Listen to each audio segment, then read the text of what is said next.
Dr. Wang, what is Tai Chi? Well, we define it as a multi-component intervention. It's a mind-body exercise that integrates gentle, slow movements along with a number of cognitive skills, focused body attention, mindfulness, imagery, visualization, and those are integrated with an awareness and sometimes regulated breath patterns. And the goals of Tai Chi, from the perspective of traditional Chinese medicine, are to integrate the body and to enhance the flow of vital energy. From a Western perspective, it's about to have more efficient body movement, a calmer, more peaceful mind. There are many benefits of Tai Chi. From a health perspective, and thinking about some of the key things that affect older adults with aging, balance is one of the key things, and cognitive function is another. Those are the two reasons that adults go see their primary care or geriatricians here in the United States. So as you know, Tai Chi, the statistics for falls in older adults are overwhelming. Sometimes as many as 1 out of 3 adults over 65 fall, and that results in fractures. People with fractures, 1 out of 5 of them dies. So anything we can do to minimize falls is really key.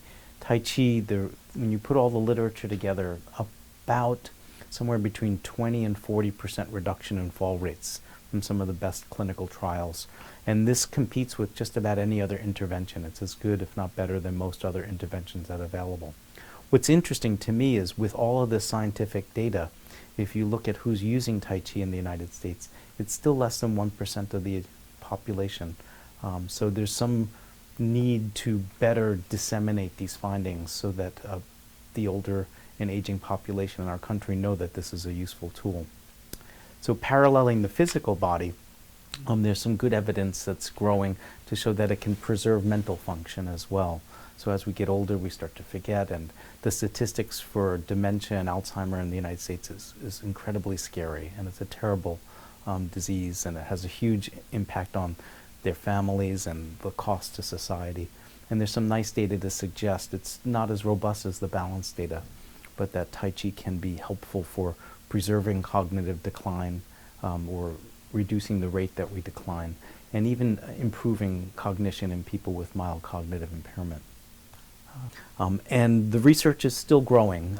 Even though there are now probably 1,500 peer-reviewed articles in the English language, and maybe 500, a third of those are randomized trials, the data is still limited. The areas that we feel most confident about the benefits include falls, preventing falls, and improving balance. There is some good evidence for people with heart failure and chronic obstructive pulmonary disease. There's some growing evidence around cognitive health and memory. There's some evidence around neurological diseases, some very good evidence in terms of Parkinson's, managing symptoms in Parkinson's, preventing falls, improving function, and some data in stroke as well. There's a growing body of data, and Dr. Sung and I are working on summarizing this, showing that Tai Chi can be quite helpful for managing symptoms related to cancer. So fatigue and sleep disorders and overall quality of life are some of the key issues in cancer, and Tai Chi and Qigong seem to be helpful in those areas. Can you recommend how to find a good instructor? It's a little bit like shopping for anyone, looking for a good doctor, looking for a good massage person. You do a little research. So typically we would tell our students to go visit a few classes. And when you go visit a few classes, are those the sorts of people that you can see yourself being part of?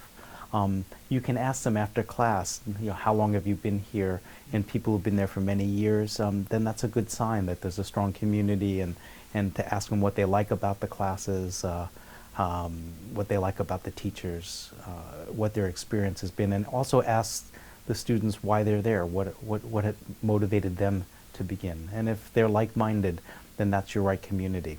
And it's always good to try a few different schools to start with. This way you have something to compare with. Obviously, It depends a little bit on what you want to get from Tai Chi. Some people have a very strong physical routine, and they're strong exercisers, and they want just a little bit of something like a hobby. In this case, finding a class that they can join and go to once or twice a week might be something that adds to their regimen of self-care and learning about themselves. Other people may come with, significant health issues, and it may take much more of a commitment. So they may have to find a program where they can practice on a regular basis, where the teacher gives them materials, like in your program, to practice at home with.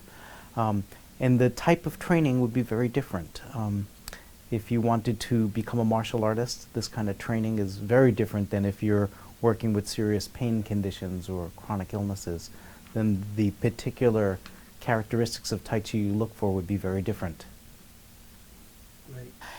Yeah, my approach is not so much about style, but a lot of our research and a lot of the way we've written about Tai Chi is to say Tai Chi is a multi-component intervention. We know that part of the reason it's so successful in terms of health is that it's not just a physical exercise, but it has meditative components, it has breathing components, it has a lot of psychosocial support components. And so it's the richness of what we call the active ingredients of Tai Chi that are important. And I think that most styles share a lot of these active ingredients. Some are emphasized in one system versus the other. But I think that the key thing is to find good teachers that match what you want, and that are safe or well matched to your goals. I think the style itself is probably secondary. It's like asking, how do you find, what's a good doctor? There are a lot of characteristics about doctors, their bedside manner, their training, but really what might be a good doctor for you might be a very different good doctor for me. So it really depends on who the student is and what those matches are. But clearly things like experience are important. If you have a choice between two teachers and one has 40 years of experience and another one has 2, you may be better off with the more experienced people. But I think whatever is adopted has to be enjoyable and fun. Now, one thing that makes things enjoyable for our people, we've done now probably close to 20 clinical trials. What makes people happy is that they feel better. So it has to work. But that feeling better then makes them want to practice more. So it's the goal of the teacher to be a good teacher and to get the student to take the medicine, so to speak.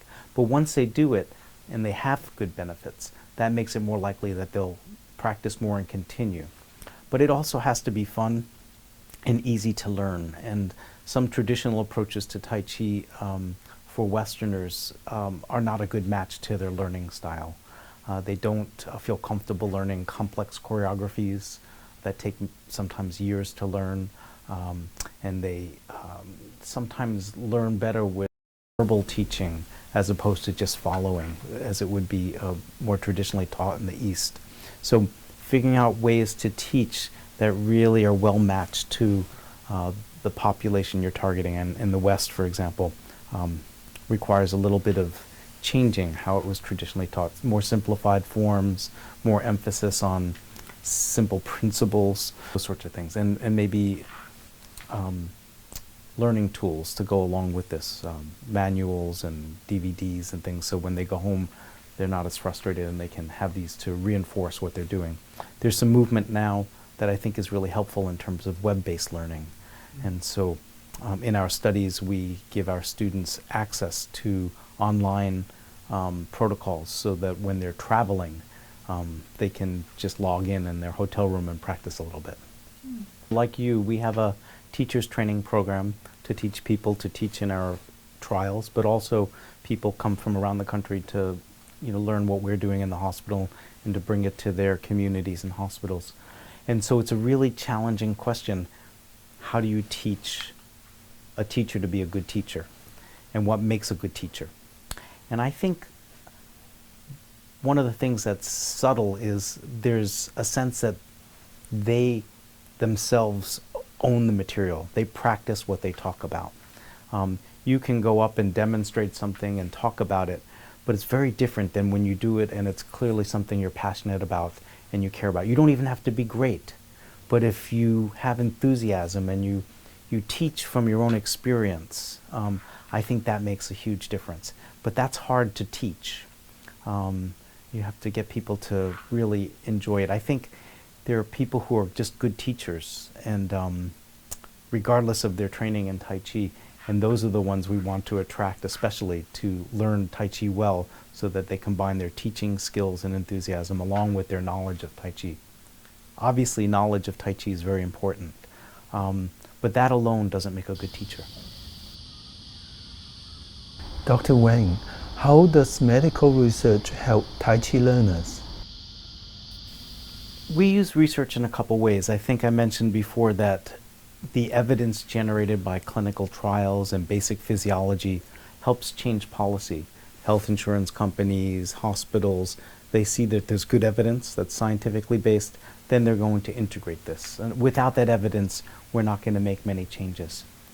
But the way we teach in our studies and in my Tai Chi community is we teach our students about the research. And this I think goes back to your question of what makes a good teacher, if we have someone do an exercise of stretching their hand and relaxing, some very simple, we call it hand Tai Chi.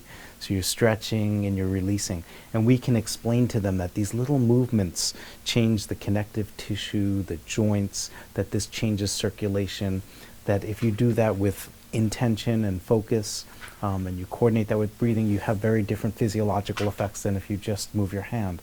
And we teach them in a way and ask them, does this make sense to you? Do you understand this? And if it makes sense, and we can link this to real research that they know about, they're going to buy into it much more than if you just tell them to do this.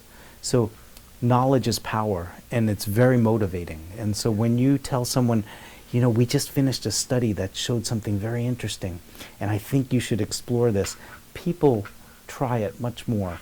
And so science in our Western culture almost replaces philosophy and religion in Eastern cultures. It has a power to it. I think part of what helps the expansion of an intervention is research. And so that's one of the goals of our program here at the Harvard Medical School's Osher Center. We generate evidence. We try to do very strong, objective, rigorous research. We're not here to prove that Tai Chi works. We want to just study to see if it works, and if so, for who. And so I think that this kind of objective research starts to change policy slowly. So the CDC, the American Heart Association, the Parkinson's disease organizations all suggest that Tai Chi is useful for their patients, but somehow we haven't disseminated enough. So research is one piece, but I think there needs to be campaigns to help promote the awareness of this. I think the work that you're doing to train a lot of teachers is really important, because part of the challenge is access. So we need to train well instructed instructors to share evidence-based protocols that that people in the community trust.